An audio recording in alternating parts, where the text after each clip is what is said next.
Buenos días, mis queridos hermanos y hermanas.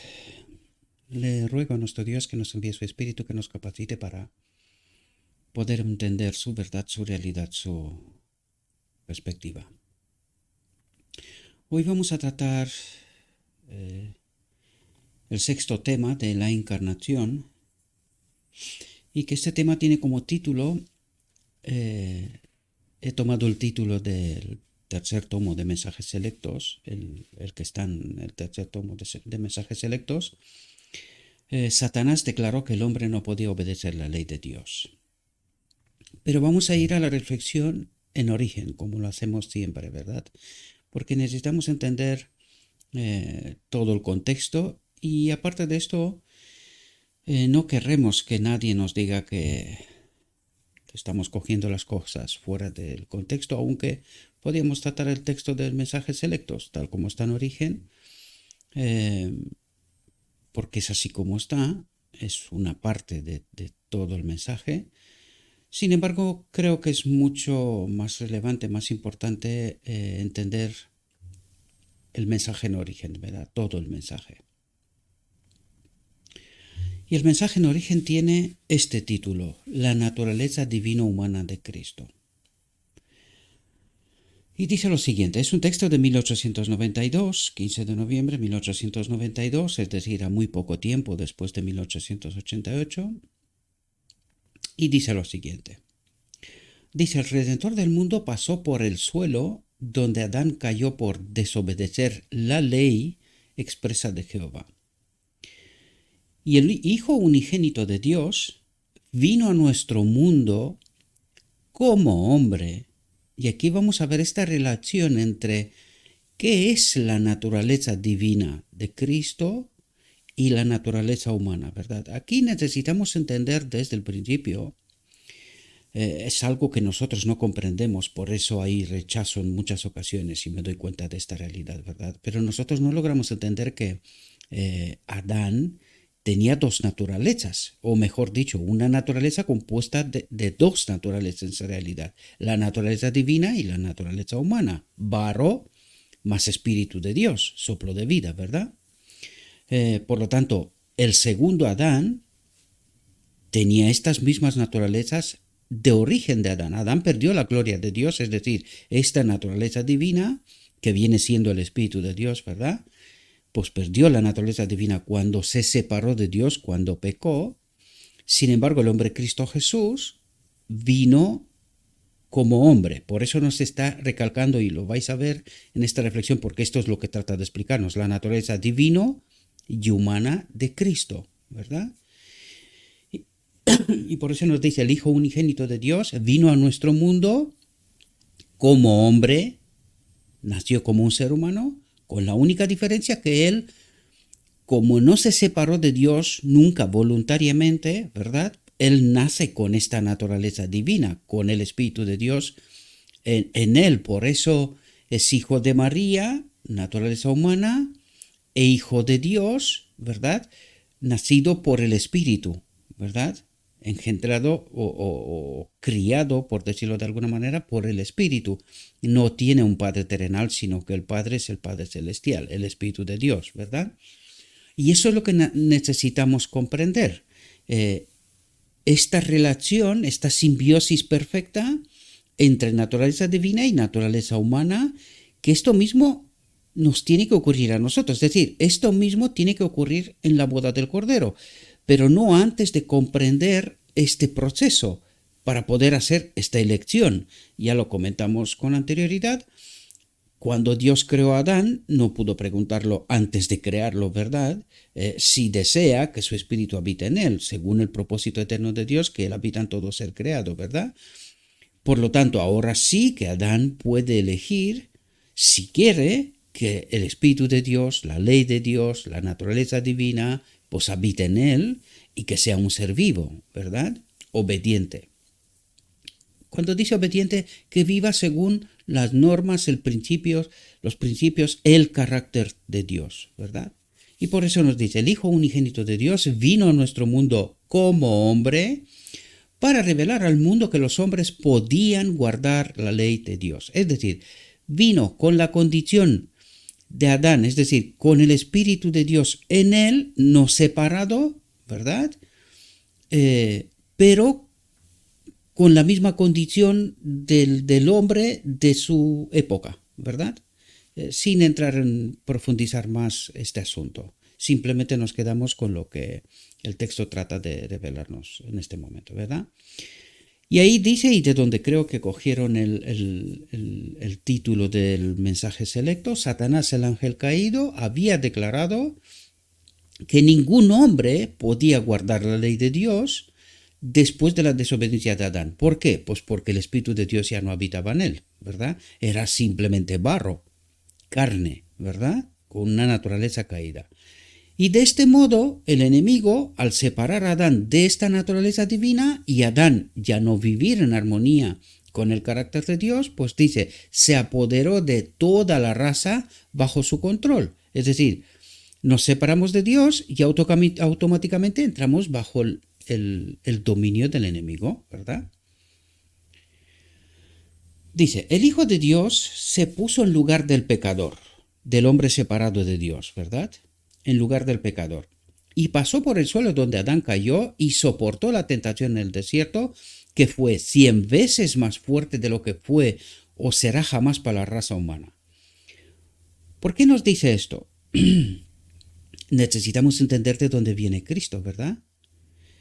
Y desgraciadamente nosotros no tenemos esta capacidad. Se nos habla del reino de Dios, pero nosotros no sabemos en realidad. Dice que la mente no llega a comprender esta realidad de Dios, ¿verdad?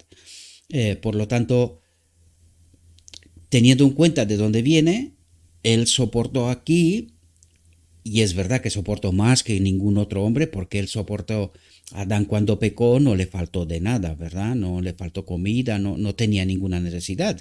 Sin embargo, se separó voluntariamente de Dios. En este caso, Jesús, después de 40 días de ayuno, ¿verdad? Pues es tentado. Por esto nos dice también que la tentación fue 100 veces más fuerte de lo que fue o será jamás para la raza humana, porque nadie es capaz de aguantar 40 días de ayuno, ¿verdad? Jesús resistió a las tentaciones de Satanás de la misma manera que toda alma tentada puede resistir. Y aquí es una clave que hemos comentado, un principio, un mecanismo que es sumamente importante, remitiéndose al registro inspirado y diciendo, escrito está, resistió a las tentaciones de Satanás con escrito está. No se salió de este marco, ¿verdad? Y es un modelo y un ejemplo para nosotros también. Por esto es tan importante comprender la verdad y hacer una elección en verdad que no sea contaminada, ¿verdad? Aunque el enemigo ha tratado de contaminar todo. Ha manoseado textos en el Espíritu Profecía, por ejemplo, el libro de Evangelismo está lleno, pero también en otras partes. Las Biblias, sobre todo las nuevas, están corrompidas de textos modificados. En fin, Satanás trata de engañarnos por todos los medios posibles, con el único propósito de que no entendamos la verdad y que nuestra elección, primero, que no entendamos cuál es la elección que tenemos que hacer, lo segundo, al no entender los principios y mecanismos correctos, elegir mal, ¿verdad? Si no somos santificados en toda la verdad, por lo tanto, nuestra elección no puede ser más que contaminada, ¿verdad? Esto pasa que es que aquí me doy cuenta que en la reflexión anterior, que en esta reflexión también he traído el texto en el contexto que corresponde, ¿verdad? Me doy cuenta que cuando estamos hablando del hombre Jesús, el problema que tiene la humanidad es tremendo. En el tiempo de los judíos no creyeron que era el Hijo de Dios, sino que era un simple ser humano. Hoy estamos diciendo que era un ser humano en el cual habitaba el Espíritu de Dios, ¿verdad? La plenitud de la divinidad, y nosotros creemos que Él era un Dios en naturaleza. Un error tremendo, ¿verdad? Por eso nos cuesta tanto comprender al hombre Cristo Jesús, por eso nuestras decisiones son contaminadas, por esto tenemos doctrinas y principios que no corresponden con el Evangelio, ¿verdad? En fin, el Hijo de Dios se puso en lugar del pecador y pasó por el suelo donde Adán cayó y soportó la tentación en el desierto, que fue 100 veces más fuerte de lo que fue o será jamás para la raza humana. Jesús resistió las tentaciones de Satanás de la misma manera que toda alma tentada puede resistir, remitiéndose al registro inspirado y diciendo, escrito está. Este es el ejemplo para nosotros y por eso necesitamos entender lo escrito está. Cristo venció las tentaciones de Satanás como hombre. Lo recalca 1,000 veces. Yo lo dije en alguna ocasión, bueno, el sábado pasado se lo dije a mis hermanos en la iglesia. Mirad, todo el cristianismo desconoce a este Cristo. Creen en un otro Cristo, un Cristo Dios. Y Él es Dios, pero no en naturaleza, queridos. Por eso yo les pregunto, ¿quién murió en la cruz? Precisamente para que se den cuenta, ¿quién murió en la cruz? ¿Quién pagó el precio por el pecado? ¿Verdad? Entonces, claro, si no contestamos correctamente a esta pregunta, entonces no sabemos quién es Jesús, no sabemos cuándo se pagó el precio por el pecado en realidad, y por eso tenemos un problema de fondo grave o gravísimo, diría yo, ¿verdad? Cristo venció las tentaciones de Satanás como hombre. Todo hombre puede vencer como Cristo venció, y por eso nosotros no creemos esta realidad. Nosotros no la creemos, no creemos que es posible. Por eso hemos llegado a estas fatídicas conclusiones, algunos, de que pecamos hasta que Cristo viene, ¿verdad? Dice, se humilló por nosotros. Cuando dice se humilló por nosotros, ¿qué quiere decir? Se rebajó de ser uno igual a Dios y se hizo uno igual al hombre, ¿verdad? Se hizo hombre. Fue tentado en todo como nosotros, redimió el vergonzoso fracaso y la caída de Adán y fue vencedor, dando así testimonio a todos los mundos no caídos. Es decir, todos los mundos no caídos tratan de entender la gran controversia, ¿verdad? Y cómo se manifiesta Dios, a pesar de estar unidos a la naturaleza divina, ¿verdad?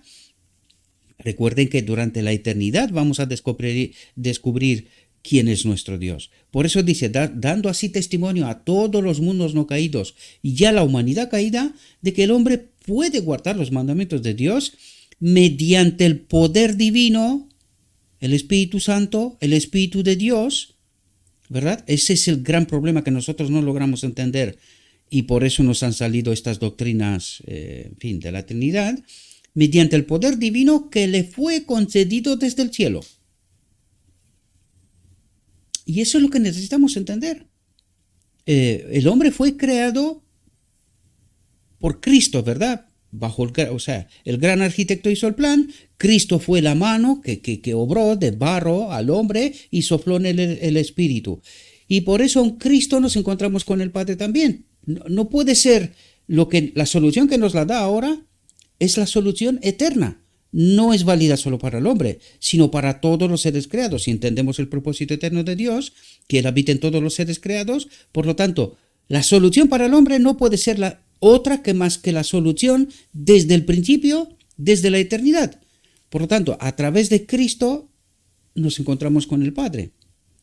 Y esto es lo que trata de hacer en la boda del Cordero, en el día de la expiación y al final del día de la expiación con la boda del Cordero. Que a través de Cristo, en este caso, esta naturaleza de la cual Cristo se vacía, nos la da a nosotros, que es el Espíritu de Dios, ¿verdad? Y a través de Cristo nos unimos con el Padre de nuevo, ¿verdad? Se cumple el propósito de Dios, ¿verdad? Dice, Jesús, el Hijo de Dios, se humilló por nosotros, soportó la tentación por nosotros, venció en nuestro favor, para mostrarnos cómo podemos vencer. Y esto es una clave que el cristianismo no ha logrado comprender. Todavía debate que nosotros podemos, hemos de obedecer la ley por nosotros mismos, otros dicen no podemos, pero ¿qué nos falta? Entender el propósito eterno de Dios. ¿Cuál es la solución de Dios para con el hombre? Y es esta naturaleza divina de la cual Cristo se despoja, es el precio por el pecado, pero también la solución de Dios para con nosotros. Esta naturaleza divina que Adán perdió en Edén, hemos de estar unidos a ella. Y esta es la obra que hizo Cristo. En Pentecostés nos envió esta naturaleza divina, que es el Espíritu Santo, ¿verdad? Este es el lenguaje de la Biblia, del Espíritu Profecía, el lenguaje del cielo, y por eso estamos invitados a profundizar para poder entender esta profunda realidad. Y que no es más que el Espíritu de Cristo, no es un otro Dios. Y esto es lo que necesitamos entender en el fondo para poder contestar bien la pregunta, ¿quién es Cristo? ¿Quién es Cristo Jesús con sus dos naturalezas, la humana, que es Cristo el hombre, y la naturaleza divina de Cristo, de la cual se despoja y nos la da a nosotros, que el Evangelio nos lo explica una y otra vez, que es el Espíritu Santo, que es este Espíritu de Cristo, que lo deposita en el Padre, que del Padre nos es enviado a nosotros. ¿Quién es el Padre? Espíritu. ¿Qué es el Espíritu Santo? En esta reflexión también descubriremos o trataremos de entender un pasito más de qué nos habla, ¿verdad? Y eso es lo que trato de explicaros a vosotros, que ya sé que es sorprendente, yo lo comprendo perfectamente, pero lo único que necesitamos es ser mentes abiertas y ceñirnos a lo que está escrito. Yo trato de ayudar, ¿verdad? No tenéis que creerme a mí, ni os invito a esto. Simplemente trato de explicar para que podamos entender de qué trata de hablarnos Dios, ¿verdad? Redimió, sí, Jesús el Hijo de Dios se humilló por nosotros, soportó la tentación por nosotros, venció en nuestro favor para mostrarnos cómo podemos vencer. De este modo ha unido sus intereses, el propósito eterno de Dios, con la humanidad por los lazos más estrechos y ha dado la seguridad positiva de que no seremos tentados más allá de lo que podamos, pues con la tentación hará una vía de escape. Y con la presencia del Espíritu nosotros es esta solución, ¿verdad? Es la solución de salir, vivir como vivió Cristo, ¿verdad? En realidad, de salir de los engaños. Dice, se prometió que el Espíritu Santo estaría, atentos porque aquí hay una clave, un condicionante, se prometió que el Espíritu Santo estaría con los que luchaban por la victoria, con los que luchan por entender la verdad, ¿verdad? Porque la lucha por el pecado es obra de Cristo en el día de la expiación. Hay que entender qué es lo que hace el sumo sacerdote, qué es lo que hace el pueblo, ¿verdad? Dice, en demostración de toda la fuerza, dotando a la gente humana de poderes sobrenaturales a través del Espíritu, ¿verdad? E instruyendo a los ignorantes, ¿de qué nos habla?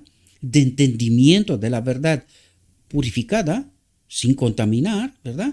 Instruyendo a los ignorantes en los misterios del reino de Dios. Que el Espíritu Santo vaya a ser el gran ayudante es una promesa maravillosa. Y atentos a lo que nos dice aquí. ¿De qué nos habría servido que el Hijo unigénito de Dios se humillara, soportara las tentaciones del astuto enemigo y luchara con él durante toda su vida en la tierra y muriera el justo por el injusto para que la humanidad no pereciera? Si el Espíritu no hubiera sido dado como agente regenerador y de trabajo constante para ser efectivo en nuestro caso, en mi caso, en tu caso, lo que había sido realizado por el Redentor del mundo. Es decir, ¿de qué me sirve que viene Cristo y me demuestra que la ley puede ser obedecida si este Espíritu Santo no actúa también en mí? ¿De qué me serviría? Pues por eso Cristo es el modelo. Nos explicó cómo podemos estar de nuevo unidos a la naturaleza divina, al Espíritu Santo, ¿verdad? Dice, el Espíritu Santo impartido permitió a sus discípulos, los apóstoles, oponerse firmemente a toda especie de idolatría y exaltar al Señor y solo a Él. ¿Quién sino Jesucristo? Cuando habla de Jesucristo, habla de las dos naturalezas, el hombre Cristo Jesús en el santuario, el Espíritu, el otro Consolador aquí, ¿verdad? ¿Quién sino Jesucristo, por su Espíritu, por esta naturaleza divina de la cual se vacía, se despoja, ¿verdad? Y poder divino, guió las plumas de los historiadores sagrados para que se presentara al mundo el precioso registro de los dichos y obras de Jesucristo. Dice el Espíritu Santo prometido, que enviaría después de ascender a su Padre, trabaja constantemente para llamar la atención sobre el gran sacrificio oficial en la cruz del Calvario y para desplegar al mundo el amor de Dios al hombre, y para abrir al alma condenada las cosas preciosas de las Escrituras, y para abrir a las mentes oscurecidas los brillantes rayos del sol de justicia, las verdades que como el oro hacen que sus corazones ardan dentro de ellos con la inteligencia despierta de las verdades de la eternidad. Y esta es la obra del Espíritu Santo. Revelarnos las Escrituras. Por eso os hablo yo del patrón del camino de Emaús, en donde Cristo mismo, mientras estaba en la tierra, les revela a los discípulos toda la Escritura y se quedan maravillados. Pues ¿cuál es la obra del Espíritu Santo? Pues descontaminar la verdad, los malos entendimientos, los contaminantes que el enemigo ha introducido en medio de nosotros, ¿verdad? Y es precisamente la obra del día de la expiación, santificación, purificación, ¿verdad? Del pueblo de Dios. Dice, ¿quién sino el Espíritu Santo presenta ante la mente la norma moral de la rectitud y convence del pecado y produce la tristeza piadosa que obra el arrepentimiento que no necesita ser arrepentido e inspira el ejercicio de la fe en aquel que es el único que puede salvar de todo pecado? ¿El Espíritu Santo apunta a quién? A Cristo, como no puede ser de otra manera, ¿verdad? ¿Quién sino el Espíritu Santo puede obrar con las mentes humanas para transformar el carácter retirando los afectos de las cosas que son temporales, perecederas, e imbuye el alma con un ferviente deseo presentando la herencia inmortal, la sustancia eterna que es imperecedera, y recrea, refina y santifica a los agentes humanos para que lleguen a ser miembros de la familia real, hijos del Rey Celestial? Y esta es la obra de Cristo a través del Espíritu en el día de la expiación. Porque cuando entran en el lugar santísimo, entra el sumo sacerdote, son dos personas. ¿Entran dos personas en el lugar santísimo o entra uno? Entonces, ¿quién es el Espíritu Santo? Es el Espíritu de Cristo, exactamente lo que nos trata de decir aquí, ¿verdad? Y hace la obra de Cristo, todo apunta hacia Cristo. Y es así como necesitamos entender esta obra y por qué es tan importante el Espíritu Santo en el día de la expiación, a quién representa y en favor de quién obra, ¿verdad? Y en nombre de quién obra también, ¿verdad? A menudo se plantea la pregunta, ¿qué diferencia hay entre el día que guardamos como sábado? Fijaos la gran controversia, porque nos hace dos paralelos entre Adán y nosotros. Y fijaos, ¿qué diferencia hay entre el día que guardamos como sábado o como día de descanso, verdad? En este caso estamos hablando del sábado de la creación, ¿verdad? El día original de descanso. Al igual que sucedió con Adán, hacía toda la diferencia. Sí debía obedecer a Dios y no comer del árbol del conocimiento, o sí debía ceder al razonamiento engañoso de Satanás y decir, ¿qué diferencia hay si como del fruto de este árbol prohibido o del resto de los árboles del jardín? ¿Y hay diferencia o no la hay? Pues de los árboles del jardín comía todos los días. El único árbol que le dijo era del árbol del conocimiento. Y hay que entender la metáfora. ¿Quién venía con un nuevo conocimiento? El enemigo de Dios, que supuestamente traía libertad. ¿Que en realidad fue libertad? ¿Es libertad que experimentamos nosotros? Pues ¿hay diferencia o no hay diferencia? ¿Hay diferencia entre guardar el sábado o domingo? ¿Hay diferencia entre obedecer a Dios o no obedecer a Dios? ¿Hay diferencia entre lo está escrito, verdad sin contaminar, y lo que cree el hombre o sabiduría humana? ¿Hay diferencia? Eso es lo que trata de explicarnos, ¿verdad? Dice, el pecado de Adán, al hacer las mismas cosas que el Señor le dijo que no hiciera, fue su desobediencia y transgresión y abrió las compuertas de la desgracia a nuestro mundo. Es decir, le cedió su soberanía, su dominio, su libertad al enemigo. Y se separó de Dios porque desconfió de Dios, ¿verdad? De esto se trata. Dice, la vida de Cristo debe meditarse cuidadosamente y estudiarse constantemente con el deseo de comprender la razón por la que tuvo que venir. ¿Por qué razón tuvo que venir Cristo? ¿Verdad? Dice, solo podemos llegar a nuestras conclusiones escudriñando las Escrituras. Por eso es tan importante entender la verdad sin contaminar, porque necesitamos contestar a preguntas fundamentales, ¿verdad? ¿Por qué razón tuvo que venir Cristo? ¿Verdad? Como Cristo nos ha ordenado que hagamos, pues dice que ellas dan testimonio de mí, la palabra de Dios, ¿verdad? Dice, podemos encontrar escudriñando la palabra, que es Cristo mismo, ¿verdad? Las virtudes de la obediencia en contraste con la pecaminosidad de la desobediencia. Lo que trata de decirnos es que podemos quedarnos con un escrito está a través de un estudio profundo, o podemos creer cosas nuestras, escuchando al hombre, reflexiones y sermones, y en fin, de hombres que supuestamente están preparados, y saliendo del marco de lo escrito está. Porque la pregunta clave aquí es, ¿por qué nos resulta tan difícil conocer a Cristo?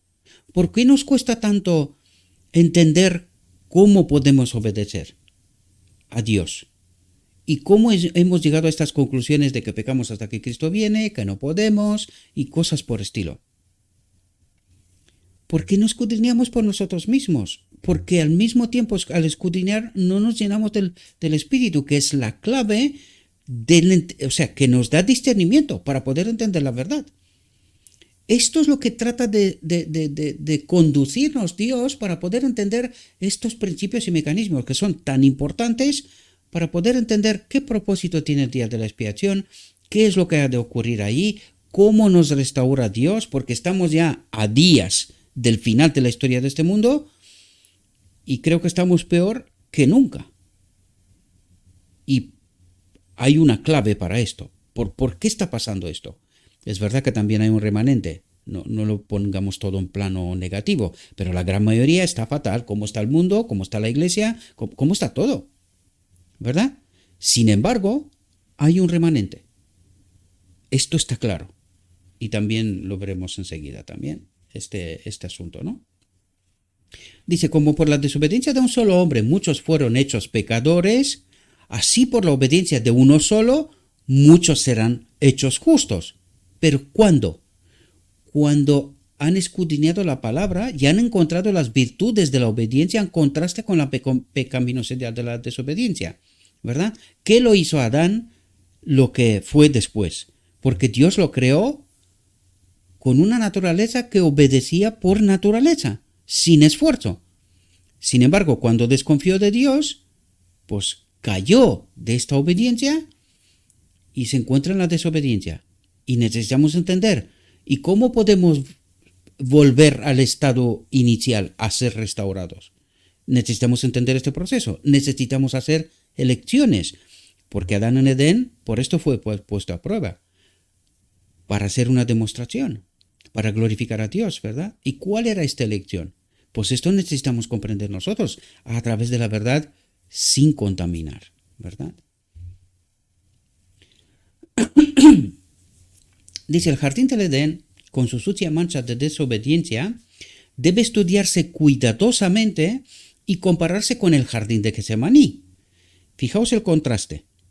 Hay que estudiar el jardín del Edén y hay que estudiar el jardín de Getsemaní. Aquí hay dos paralelas que se tienen que entender en profundidad. Dice, donde el Redentor del mundo sufrió una agonía sobrehumana cuando los pecados de todo el mundo cayeron sobre él. Es decir, en el jardín de Getsemaní, lo que en el fondo Cristo dice, Padre, no me quiero separar de ti. Pero esto era inevitable. Ayer mismo, en un estudio bíblico que estoy haciendo con alguien, le estaba explicando, la clave del éxito de Cristo fue que fue unido a la naturaleza divina. Pero en la cruz, la naturaleza divina tenía que separarse de él. Nosotros, cuando tenemos la naturaleza divina, no morimos, vivimos eternamente. Es esta conexión con el árbol de la vida, ¿verdad? Pues en el Getsemaní, Cristo le pide al Padre que no se quiere separar, ¿verdad? Y lo pide 3 veces, que eso es lo que nos trata de explicar. Él no se quiere separar de él. Sin embargo, tampoco desobedece. Dice, Padre, hágase tu voluntad, ¿verdad? Y fijaos, dice, escucha la oración del Hijo unigénito de Dios. Padre mío, si es posible, pase de mí esta copa. ¿Qué copa? Separarse. No se trata del pecado, sino se trata de la separación de Dios, ¿verdad? Él no se quería separar del Padre. Nunca había experimentado esta condición, ¿verdad? Pase de mí esta copa, pero no como yo quiero, sino como tú quieres. Traten de entender el contexto para que podáis entender de qué habla en el fondo. Dice, y la segunda vez oró diciendo, oh Padre mío, si esta copa no pasa de mí, si no la bebo, hágase tu voluntad. Y la tercera vez oró diciendo las mismas palabras. Atentos a lo que nos dice aquí porque nos revela de qué estaba hablando Jesús. Dice, fue aquí donde la misteriosa copa tembló en las manos del Hijo de Dios. Y dice, ¿secará el sudor sangriento de su agonizante semblante y dejará que el hombre se vaya? Es decir, ¿no lo salvará? ¿No se iba a la cruz? ¿Verdad? El lamento, la miseria, la ruina de un mundo perdido se despliegan ante él con su horrible imagen. Y estando en agonía oraba aún más intensamente y su sudor era como grandes gotas de sangre que caían a la tierra y se le apareció un ángel del cielo fortaleciéndole, ¿verdad? Dándole confianza, ¿verdad? No te preocupes, aunque te separes del Padre, porque eso es lo que dice la cruz, Padre, ¿por qué me has desamparado? ¿Por qué te has separado de mí? ¿Verdad?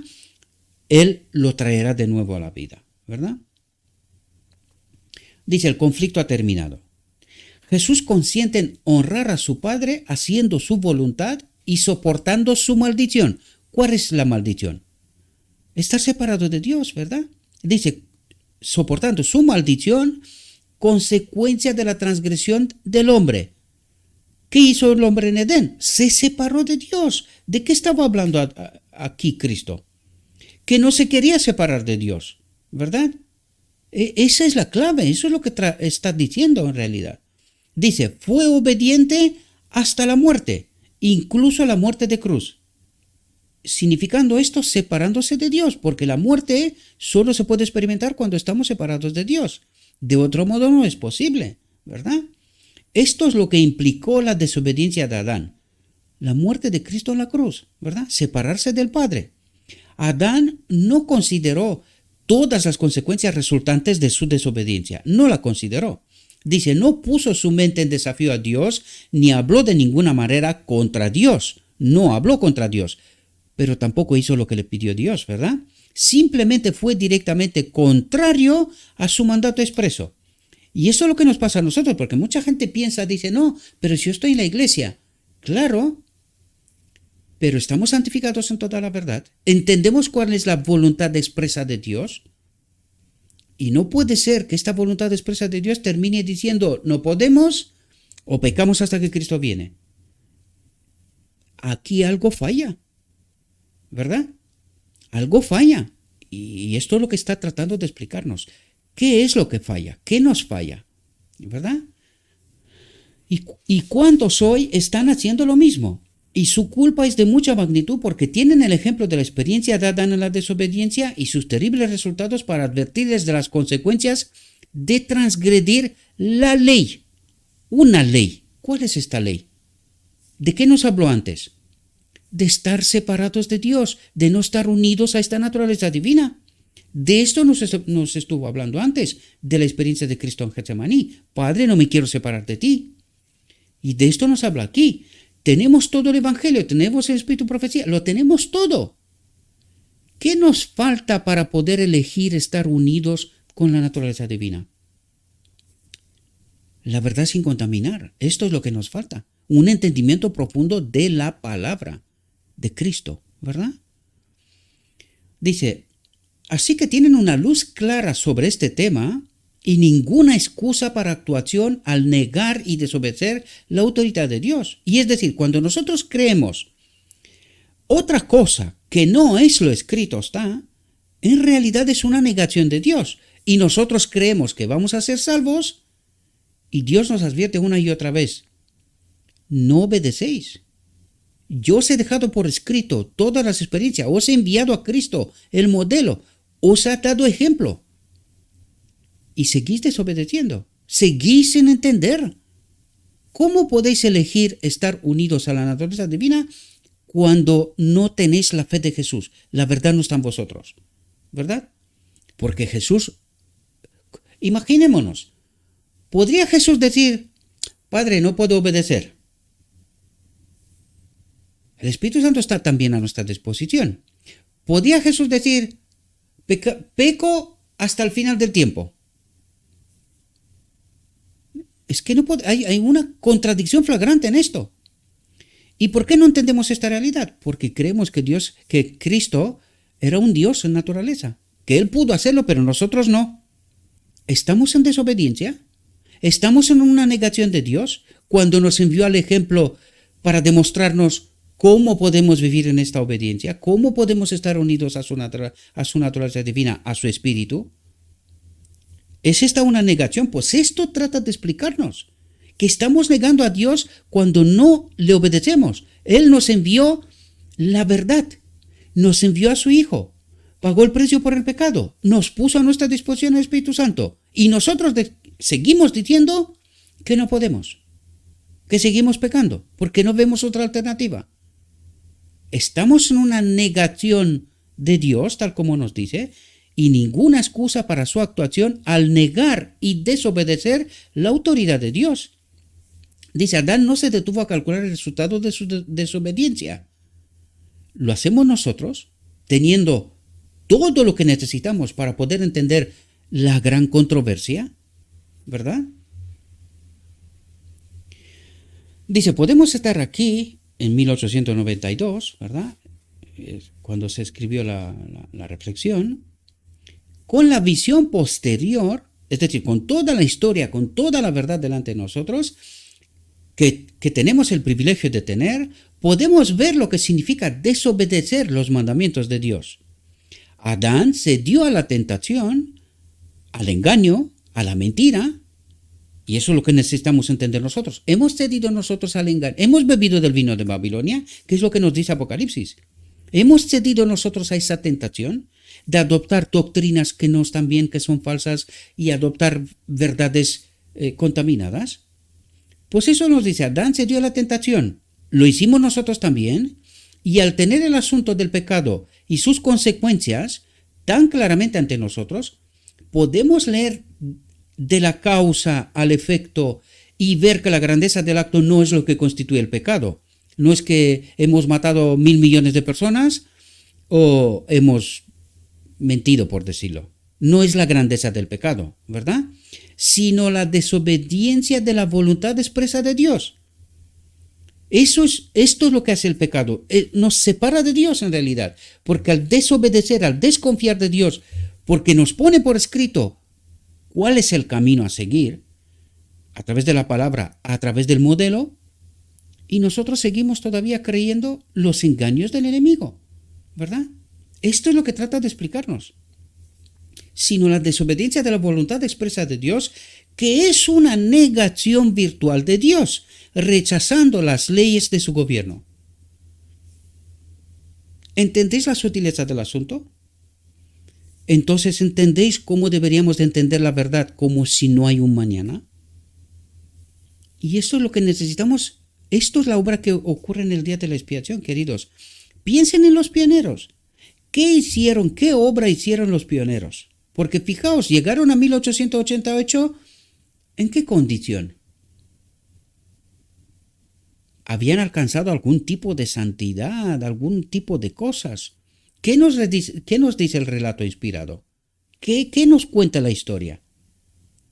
Lo único que habían hecho es purificar la verdad, asentar las doctrinas correctas, purificar todo lo que se construyó durante la Edad Oscura, por decirlo de alguna manera, ¿verdad? O la Edad Media, la Edad Oscura, mejor dicho, ¿no? Después de los apóstoles.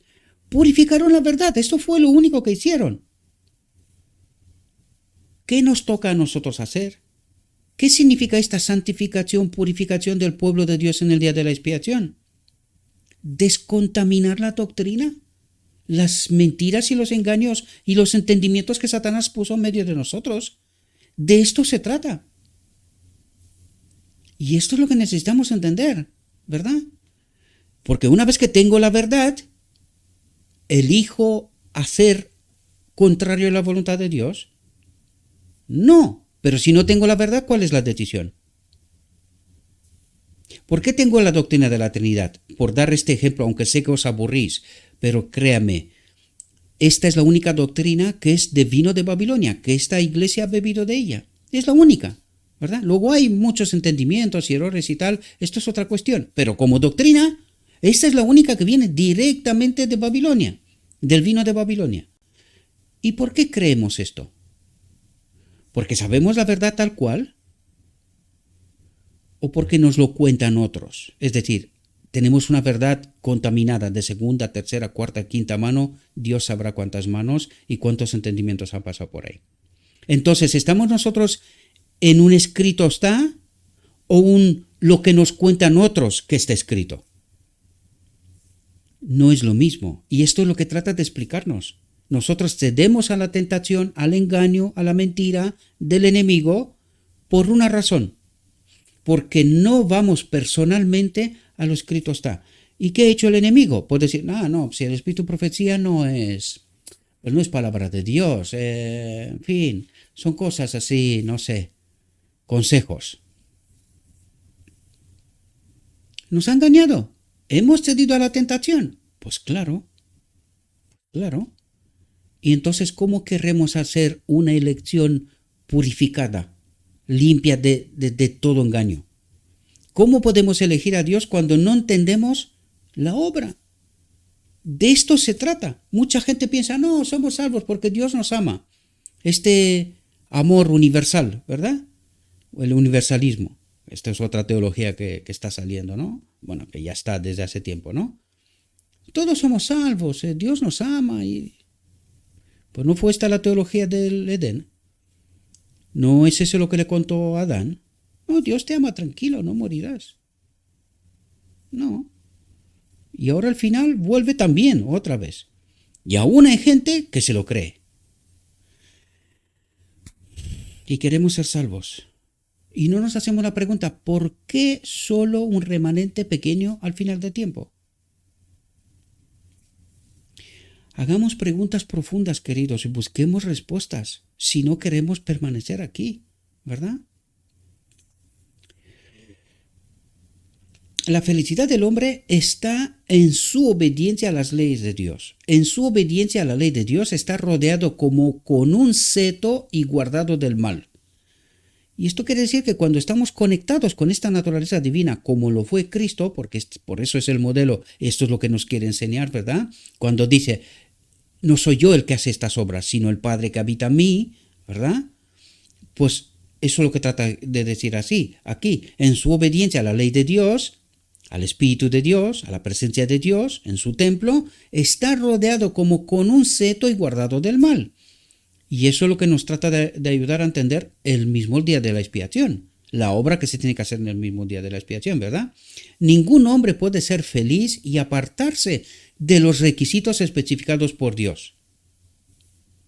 Ningún hombre puede ser feliz, puede tener espíritu y apartarse de los requisitos especificados por Dios y que están en su palabra, ¿verdad? Y establecer una norma propia que él decida que puede seguir con seguridad. Doctrinas y cosas que son flagrantemente contrarios al Evangelio, pero porque a alguien le cuenta en las orejas una y otra vez estos engaños, o verdades contaminadas si queréis decirlo, ¿verdad? Pues él cree que está seguro porque está en la iglesia, porque los maestros le predican estas cosas, pero no ven la controversia, por cierto, que estos días Esteban Bor es censurado de no poder predicar en el marco de la iglesia por una sola razón, por decir la verdad, y entre estas verdades hay una clara, votada por la Conferencia General, y que ni siquiera ellos mismos la respetan. Por eso lo censuran, ¿verdad? ¿De verdad no vemos la culminación de la apostasía en medio de este pueblo? ¿De verdad no la vemos? ¿Dónde están los maestros, los supuestos defensores de la verdad, tal como proclaman? ¿Por qué no se dan cuenta que esto va? No se dan cuenta, sí se dan cuenta. ¿Por qué no dicen nada cuando ocurren estas cosas? Si además está votado en el marco de la Conferencia General, ¿verdad? Que la mujer no puede ser pastora. Pues porque Esteban Bor está diciendo claramente, lo que está votado es legal, al menos por ahora, y por esto lo censuran. ¿Y dónde están los maestros? ¿Por qué no defienden la verdad tal como proclaman que ellos son maestros, ellos tienen la verdad? No he escuchado nada en contra de esto. Y les toca de cerca. Cualquiera de ellos el día de mañana puede estar censurado, echado, marginalizado, ¿verdad? ¿Dónde están los atalayas? Necesitamos entender realidades y entender qué es lo que está pasando en medio del pueblo de Dios, ¿verdad? Ningún hombre puede ser feliz y apartarse de los requisitos especificados por Dios y establecer una norma propia que él decida que puede seguir con seguridad. Entonces habría una variedad de normas para adaptarse a las diferentes mentes y el gobierno sería quitado de las manos del Señor y los seres humanos tomarían las riendas del gobierno. Es decir, ¿se gobernarían ellos solos, pero se gobernarían ellos o es el enemigo que está detrás? ¿Verdad? Fijaos lo que dice. La ley del yo se rige. La voluntad del hombre se hace suprema. Y cuando la alta y santa voluntad de Dios se presenta para ser obedecida, respetada y honrada, y ahora preguntémonos un momento, ¿cuál es la alta y santa voluntad de Dios? ¿Cuál es el propósito de Dios? Que Él habite en todo ser creado, ¿verdad? Que sea un templo. Entonces dice, cuando la alta y santa voluntad de Dios se presenta para ser obedecida, respetada y honrada, es decir, estar unidos a Él, dice, la voluntad humana quiere su propio camino. ¿Qué es lo que quiere? Lo que prometió Satanás en Edén. Libertad total, ¿verdad? La voluntad humana quiere su propio camino. Esta libertad total, ¿verdad? Y elegir hasta dónde debe ir para hacer sus propios impulsos. Y hay controversia entre el agente humano y el divino. Lo que quiere decir es que el hombre permanece separado de Dios. ¿Por qué? Porque Dios no obra en injusticia. O nos sometemos a Él y tiene el control en este templo, pero Él no comparte con el enemigo este templo, ¿verdad? Porque la voluntad humana quiere su propio camino, quiere libertad total. Por lo tanto, hay controversia, hay separación entre el agente humano y el divino. ¿Por qué estamos como estamos? Porque el hombre quiere su propio camino. El hombre tiene su propio entendimiento. Los fariseos les decían, nosotros tenemos la verdad. ¿Y Cristo qué les dijo? Vuestra verdad es la de vuestro Padre, que es el enemigo. Esta es vuestra verdad. ¿Y la nuestra hoy? Necesitamos hacernos preguntas, ¿verdad? Dice, la caída de nuestros primeros padres rompió la cadena de oro de la obediencia implícita. Obediencia implícita no tenía que elegir obedecer, sino que esta era su naturaleza, conforme con el carácter de Dios. Amaba, servía, ¿verdad? Rompió la cadena de oro de la obediencia implícita de la voluntad humana a la divina. Dice, la obediencia ya no se considera una necesidad absoluta. Es decir, la presencia de Dios, estar unidos al Espíritu, ya no se considera una necesidad absoluta. Los agentes humanos siguen sus propias imaginaciones. Los agentes humanos siguen sus propias imaginaciones, su propio entendimiento, su propia teología, sus propias doctrinas, sus propios principios. ¿Qué son cuáles? Separados de la naturaleza divina, pues inspirados por el enemigo, ¿verdad? De las que el Señor dijo que los habitantes del viejo mundo eran malos, y eso continuamente. ¿Y nosotros hoy? El Señor Jesús declara, yo he guardado los mandamientos de mi Padre, dice. Jesús mismo, yo he guardado los mandamientos de mi Padre. ¿Cómo? Dice, como un hombre. Como un hombre. He venido a hacer tu voluntad, oh Dios. Ante las acusaciones de los judíos, se presentó en su carácter puro, virtuoso y santo y los desafió. ¿Quién de vosotros me convence que estoy separado del Padre? ¿De pecado? ¿Quién de vosotros me convence que estoy separado de mi Padre? De pecado. Eso es lo que trata de decir Cristo. ¿Quién me convence que estoy separado del Padre? Y por eso nos dijo, por sus frutos los conocerás. Miren mis frutos, miren qué hago yo. Doy de comer, resucito, sano, predico la palabra sin contaminar, ¿verdad? Miren los frutos. ¿Quién me convence que yo estoy separado de mi Padre? Cuando hago la voluntad de mi Padre, yo he guardado los mandamientos de mi Padre. ¿Cómo? Porque su Espíritu está en mí. Adán rompió la cadena de oro, que es la obediencia implícita. Estar con el Espíritu de Dios en ti. Entonces, esta obediencia implícita es la voluntad humana a la divina, la voluntad humana sometida a la voluntad divina, ¿verdad? Vive en armonía con el carácter de Dios. Ama, sirve, ¿verdad? No se sirve a sí mismo, porque esto es egoísmo, es la ley del yo, ¿no? Dice, el Redentor del mundo vino no solo para hacer un sacrificio por el pecado, sino para ser un ejemplo para el hombre en todas las cosas a carácter humano santo. Fue un maestro, un educador como el mundo nunca vio ni escuchó antes. Habló como quien tiene autoridad y sin embargo invita a la confianza de todos. Venid a mí todos los que estéis fatigados y cargados y yo os haré descansar. Llevad mi yugo y aprended de mí, que soy manso y humilde de corazón, y hallaréis descanso para vuestras almas, porque mi yugo es fácil y mi carga ligeras. ¿Al qué nos invita Cristo? A pedir su espíritu, a estar unidos a su espíritu. Esta es la carga, este es el yugo, ¿verdad? Dice, el Hijo unigénito del Dios infinito nos ha dejado, mediante sus palabras y su ejemplo práctico, un modelo claro que debemos copiar. Por sus palabras nos ha educado para obedecer a Dios y por su propia práctica nos ha mostrado cómo podemos obedecer a Dios, estando unidos a Él, ¿verdad? Esta es la misma obra que Él quiere que haga todo hombre, que se una a Él, ¿verdad?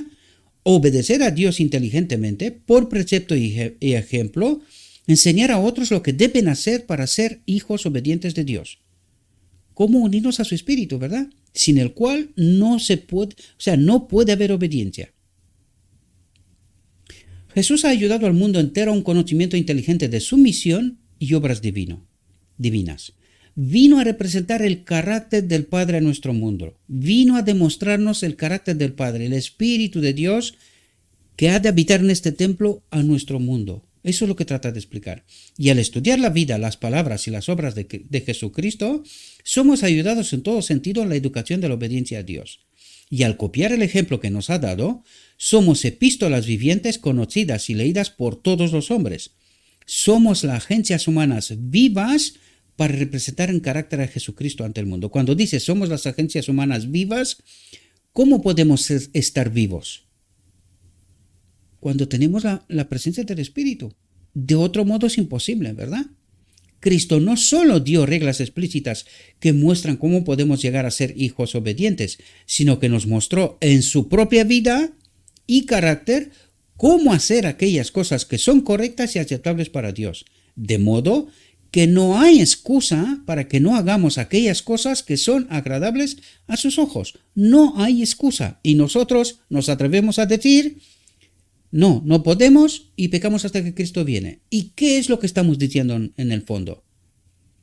Que no vemos la solución de Dios, que no entendemos la obra de Cristo, no entendemos quién era Cristo, cómo obedeció Él.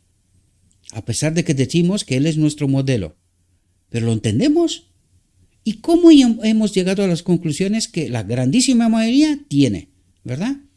¿Y cómo vivimos de la manera que vivimos? Porque solo hay que ver la iglesia, ¿no? Debemos estar siempre agradecidos de que Jesús nos haya demostrado con hechos reales que el hombre puede cumplir los mandamientos de Dios. Puede cumplir los mandamientos de Dios, contradiciendo la falsedad de Satanás de que el hombre no puede cumplirlos. ¿Y qué es lo que cree la iglesia hoy? ¿A Cristo o al enemigo? No podemos. Pecamos hasta que Cristo viene. ¿Esta es la teología de quién? Del enemigo. Él dijo esto. ¿Y qué dijo Cristo? Que el hombre puede cumplir. Entonces, ¿qué es lo que nos ocurre? ¿Qué no entendemos nosotros? La verdad sin contaminar. No conocemos al verdadero Cristo. Por eso os decía yo al principio, la grandísima mayoría del cristianismo no conocen a este Cristo. Conocen a un otro Cristo, a un falso Cristo, ¿verdad? Por eso no ven la solución de Dios. No comprenden, no están santificados en la palabra. El gran maestro vino a nuestro mundo para ponerse a la cabeza de la humanidad, para ponerse a la cabeza de la humanidad, como nuestro hermano mayor, ¿verdad?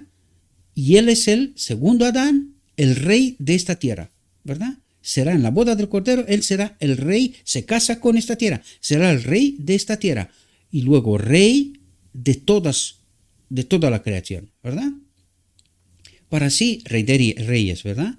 Para así elevar y santificar a la humanidad por su santa obediencia a todos los requisitos de Dios, mostrando que es posible obedecer todos los mandamientos de Dios. Él ha demostrado que es posible una obediencia de por vida. Por eso da al mundo hombres escogidos, representativos, como el Padre dio al Hijo, para que ejemplifiquen en su vida la vida de Jesucristo, estén unidos al Espíritu de Cristo, ¿verdad? Y de este modo vivir vidas en armonía con lo escrito está. De esto nos habla, queridos, ¿verdad? Vidas transformadas, reales. Dice, no necesitamos colocar la obediencia de Cristo por sí misma como algo para lo que estaba particularmente adaptado por su particular naturaleza divina, pues se presentó ante Dios como representante del hombre y fue tentado como sustituto y fiador del hombre, es decir, como un ser humano. Si Cristo tuviera un poder especial que no es privilegio del hombre, Satanás habría sacado provecho de este asunto. El mismo Satanás hubiese reclamado que es una falsedad, es un engaño, que Cristo no es un ser humano, por lo tanto no puede representar al ser humano. Sin embargo, a nosotros, ¿qué nos dice? No, Él es el Hijo de Dios, es Dios, ¿verdad? Él pudo porque Él es especial. Pues eso es lo que nos trata de ayudar a comprender, queridos. Cristo era uno como nosotros, ¿verdad? Y no podía ser de otra manera porque si no, no es un modelo para mí, ¿verdad? La obra de Cristo fue quitarle a Satanás su control sobre el hombre y solo pudo hacerlo de la manera en que vino. Un hombre tentado como hombre, rindiendo la obediencia de un hombre. ¿Quién es Cristo? Un hombre, el Hijo de Dios, ¿verdad? Jesús dice, sígueme. El que me sigue no andará en tinieblas, es decir, conocerá la verdad. El que me sigue conocerá la verdad, tendrá el Espíritu, tendrá discernimiento, entendimiento de la palabra, ¿verdad? Sino que tendrá la luz de la vida. La verdad, el Espíritu, vida eterna. En conclusión, ¿verdad? Dice, no lo consideres un deber difícil. Los mandamientos de Dios son su carácter expreso, su Espíritu en nosotros, ¿verdad? Esta es la verdadera ley de Dios, que brota de un corazón de amor, de planes reflexivos para que el hombre sea preservado de todo mal. No son una autoridad arbitraria sobre el hombre, sino que el Señor quiere que los hombres sean sus hijos obedientes y miembros de su propia familia. Es decir, que el hombre elija vivir en este reino de Dios, comprendiendo claramente quién es Dios, si se puede confiar en Él o no se puede confiar en Él, ¿verdad? Dice, la obediencia es la consecuencia, atentos a lo que dice aquí, porque esto es tremendo. Dice, la obediencia es la consecuencia y el fruto de la unión con Cristo y con el Padre. Bien, hagámonos una pregunta importante aquí.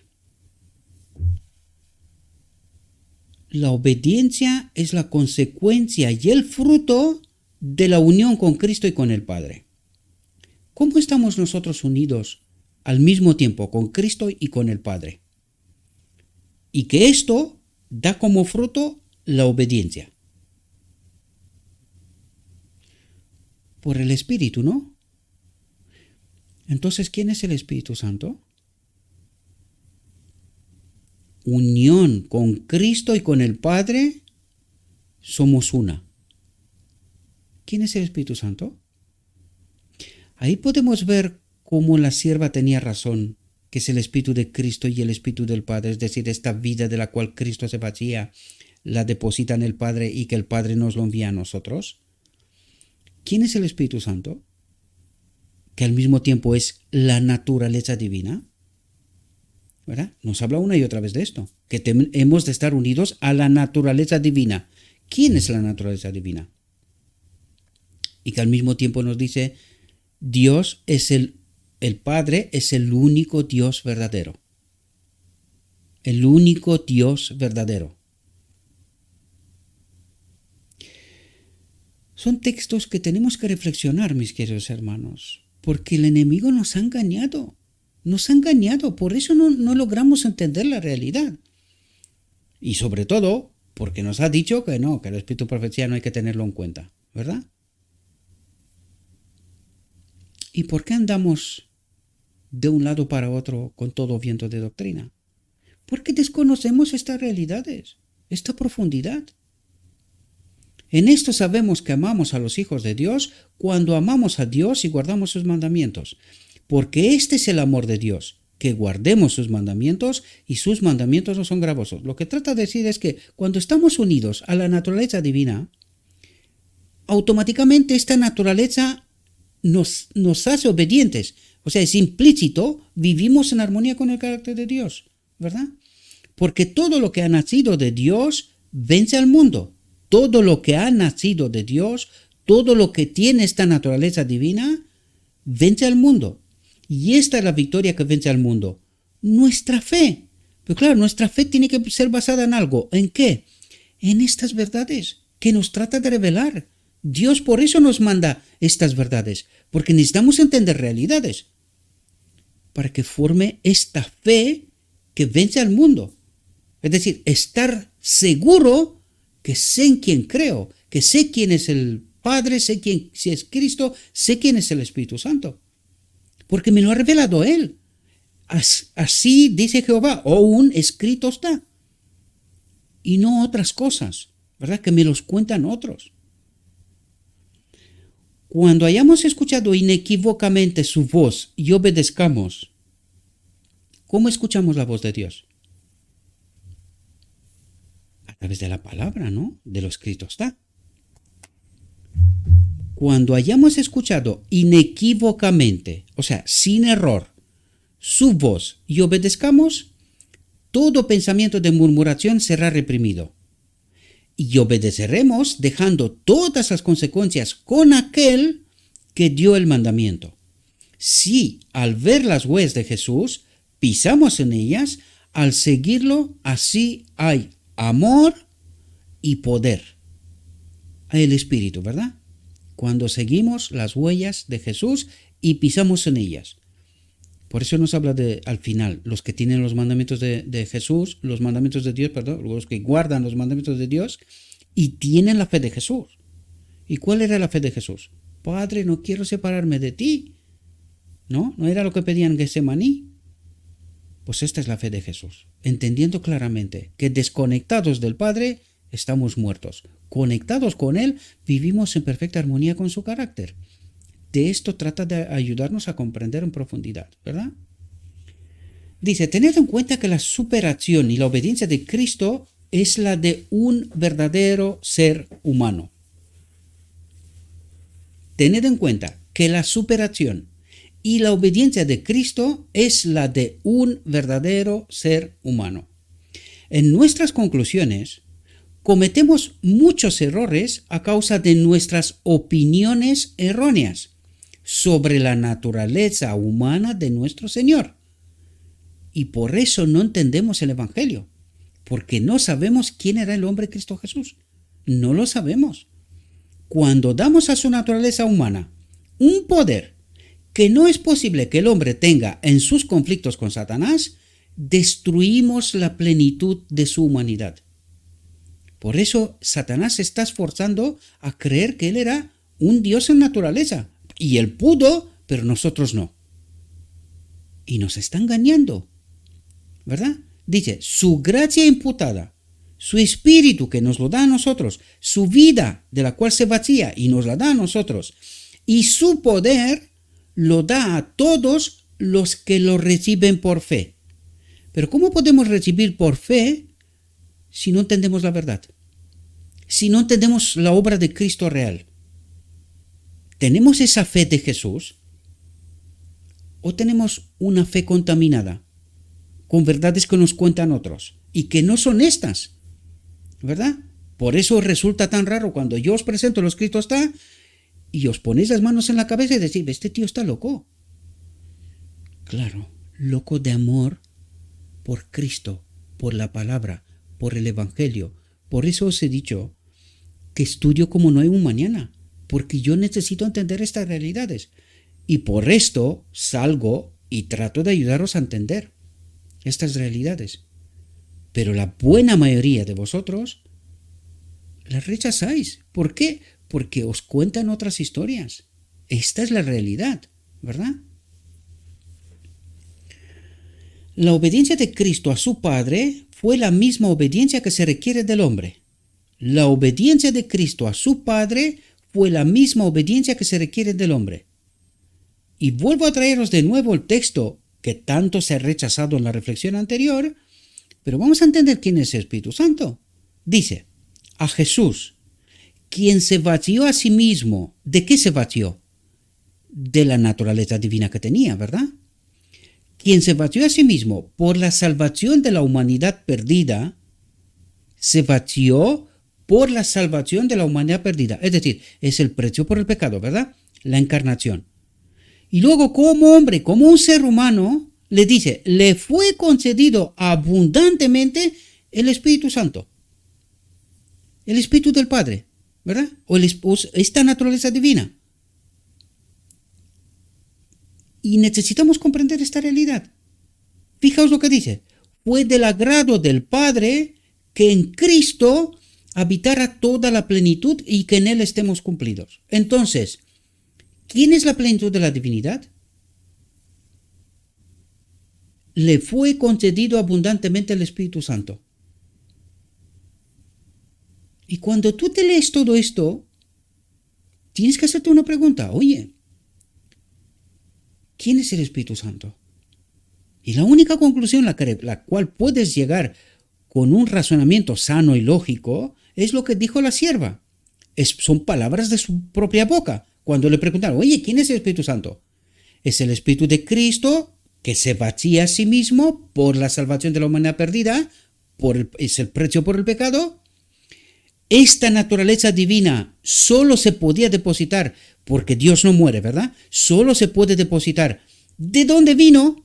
Cuando Cristo fue engendrado, del Padre, pues se deposita en el Padre, y por eso Cristo le pide al Padre que envíe el Espíritu Santo, el otro Consolador, esta vida de la cual Él se batía, para que nos la dé a nosotros, porque nosotros la habíamos perdido en Edén, ¿verdad? Entonces, ¿quién es el Espíritu Santo? Pues el Espíritu de Cristo que se vacía de Él, se deposita en el Padre y que el Padre nos lo envía a nosotros, ¿verdad? Pero no es un Dios en sí mismo. Ese es el problema, no logramos entender. Es la naturaleza divina, Espíritu de Dios. ¿Y qué es el Padre? Espíritu, sustancia, espíritu, ¿verdad? Pues ¿no es este el propósito eterno de Dios, que Él habite en todo ser creado? ¿Cómo habita en todo ser creado? A través de su Espíritu. Pero nosotros estamos ligados directamente al Padre, ¿o es a través de Cristo? Este es el misterio de la piedad más profundo y que probablemente en el reino de Dios lograremos entender esta realidad. Pero que es fundamental entender lo revelado, porque si nos dice lo que nos dice, ¿por qué nos lo dice? Si no necesitamos entenderlo. Necesitamos entenderlo, queridos, porque la obra de el otro Consolador, el Espíritu de Dios, el Espíritu de Cristo, en el día de la expiación es fundamental.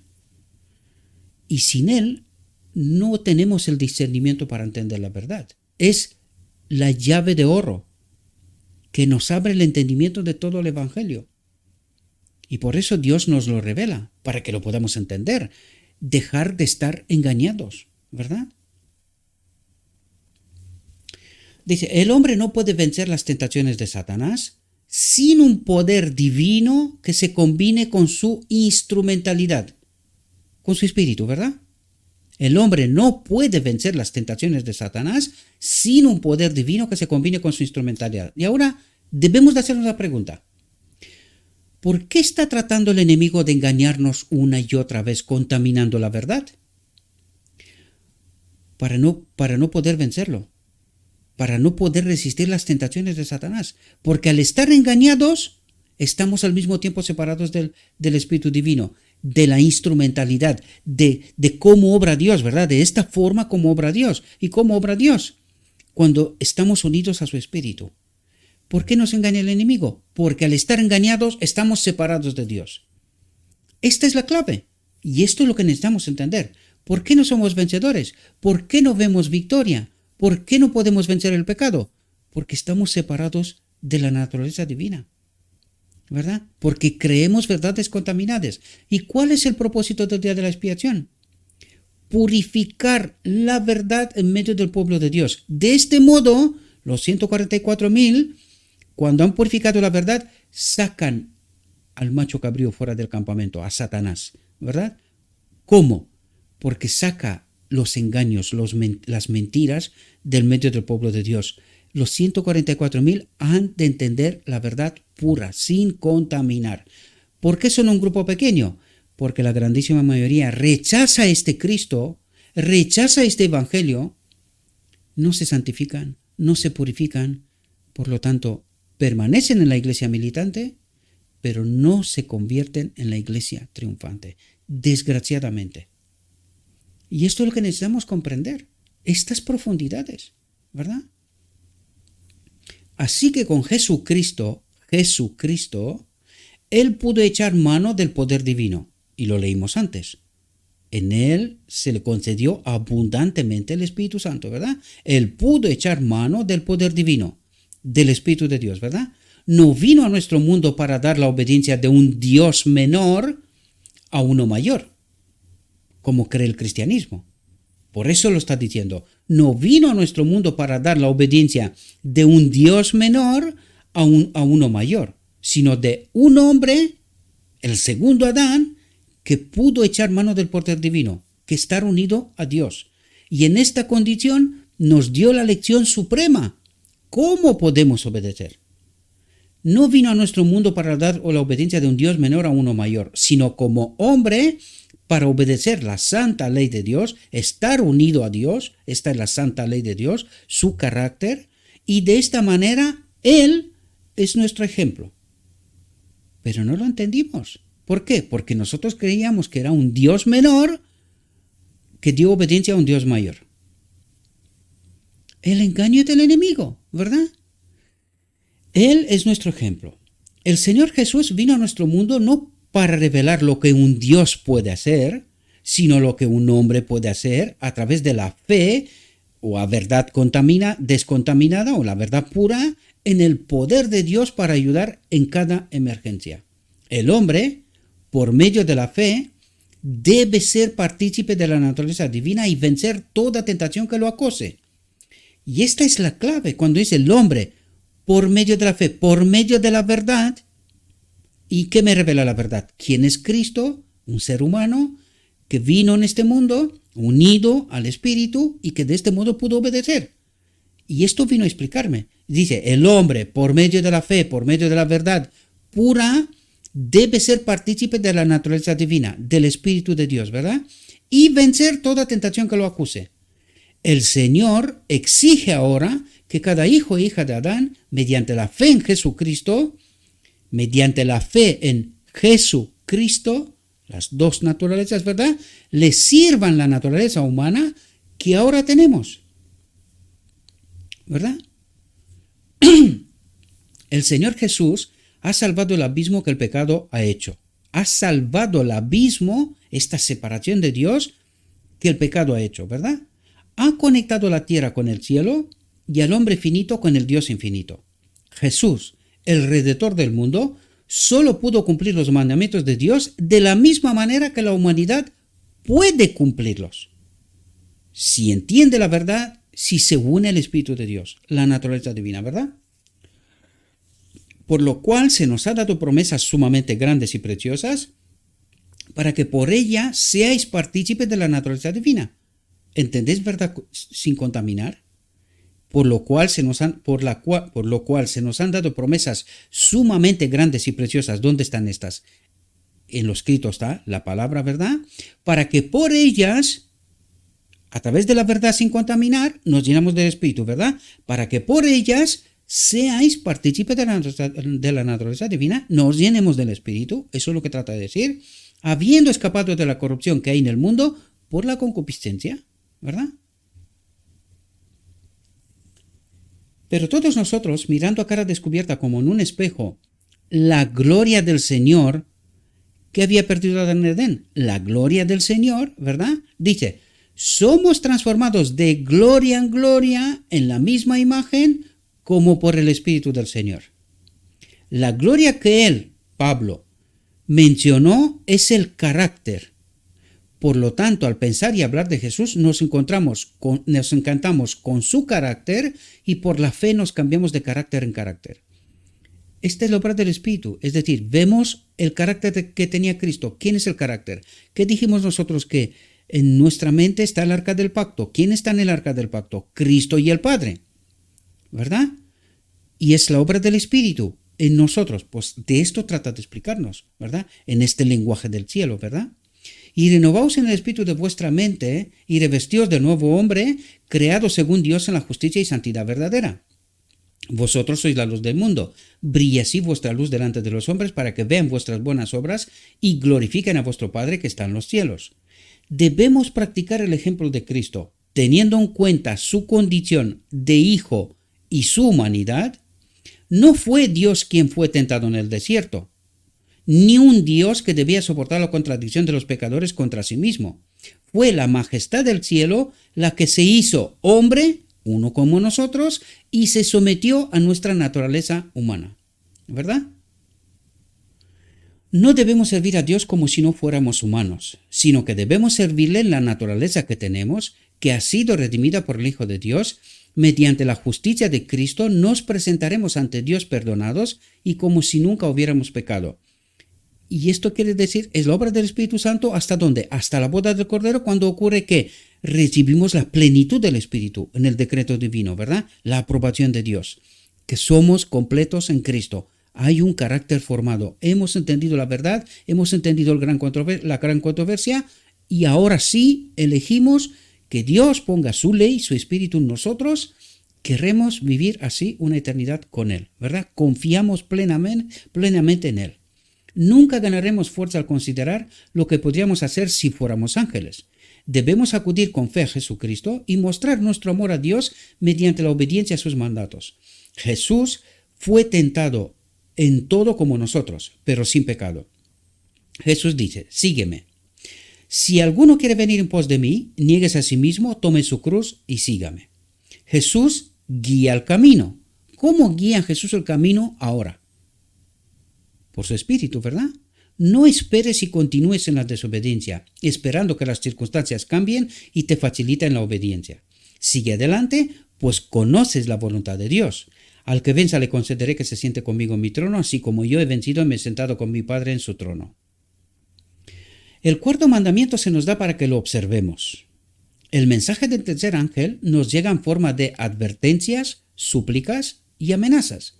Y el tercer ángel lo siguió diciendo a gran voz, si alguno adora a la bestia y a su imagen, y recibe su marca en la frente o en la mano, beberá del vino de la ira de Dios, que se derrama sin mezcla en el cáliz de su ira, y será atormentado con fuego y azufre en presencia de los santos ángeles y en presencia del Cordero. Dice, aquí está la paciencia de los santos. Aquí están los que guardan los mandamientos de Dios y la fe de Jesús. Y la fe de Jesús es la verdad sin contaminar, ¿verdad? La presencia del Espíritu de Dios en él. Esta es la verdad. El Espíritu de Dios es la verdad, ¿no? A Juan se le muestra que en estos últimos días un remanente estará guardando los mandamientos de Dios. ¿Dónde están?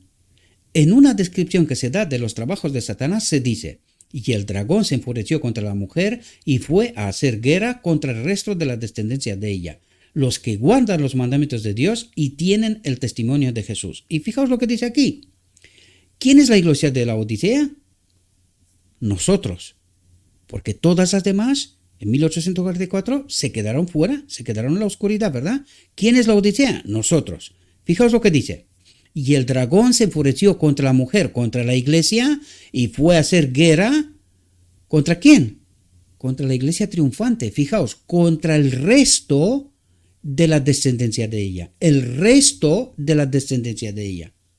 Los que guardan los mandamientos de Dios y tienen el testimonio de Jesús. ¿Quiénes son este resto? La iglesia triunfante, la que ha entendido la verdad, los 144.000, ¿verdad?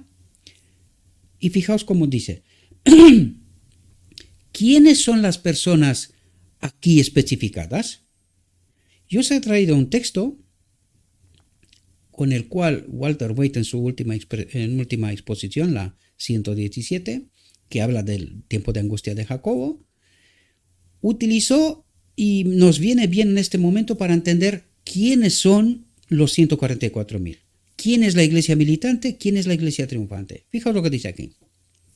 Ese periodo de angustia y de aflicción requerirá un esfuerzo de seriedad y una fe decidida que pueda soportar la demora y el hambre, y que no fracase bajo la debilidad, aunque sea severamente probada. El periodo de prueba es el tiempo concedido a todos para prepararse para el día de Dios. Si algunos descuidan la preparación y no prestan atención a las fieles advertencias dadas, no tendrán excusa. La lucha ferviente y perseverante de Jacob con el ángel debe ser un ejemplo para los cristianos. Jacob prevaleció porque fue perseverante y decidido. Todos los que desean la bendición de Dios, como lo hizo Jacob, y se aferran a las promesas como lo hizo él, y son tan serios y perseverantes como lo fue él, tendrán éxito como él lo tuvo. La razón por la cual hay tan poco ejercicio de la verdadera fe y tan poco del peso de la verdad que descansa sobre muchos creyentes profesos es porque son indolentes, no estudian por sí mismos. Eso es lo que dice. Es porque son indolentes en las cosas espirituales. No están dispuestos a hacer esfuerzos, a negarse a sí mismos, a agonizar ante Dios, a orar larga y fervientemente por la bendición, por estar unidos al Espíritu, ¿verdad? Y por lo tanto no la obtienen. Esa fe que vivirá en el tiempo de la angustia debe ejercitarse diariamente ahora. Los que no se esfuerzan ahora por ejercer una fe perseverante no están preparados para ejercer esa fe que les permitirá resistir en el día de la angustia. ¿Qué es esa fe? Es esa verdad sin contaminar, que les permitirá resistir en el día de la angustia. En tiempos como estos, en donde escuchamos todo tipo de doctrinas contaminadas y verdades contaminadas, y uno ya no sabe ni qué creer. Pero si estás fundamentado en lo escrito está, tienes esa fe de Jesús, verdad sin contaminar, conectado con el Espíritu, resistirá en el día de la angustia. Espero, mis queridos hermanos, que esta reflexión os pueda ser de ayuda. Le ruego a nuestro Dios que nos envíe su Espíritu, que nos capacite para poder entender su verdad, su realidad, su perspectiva. Y que entendiendo la verdad, hagamos nuestra elección de fe, ¿verdad? Os deseo, mis queridos hermanos, que tengáis un próspero día y en todo lo que os he dicho, os lo he dicho en nombre de Cristo Jesús.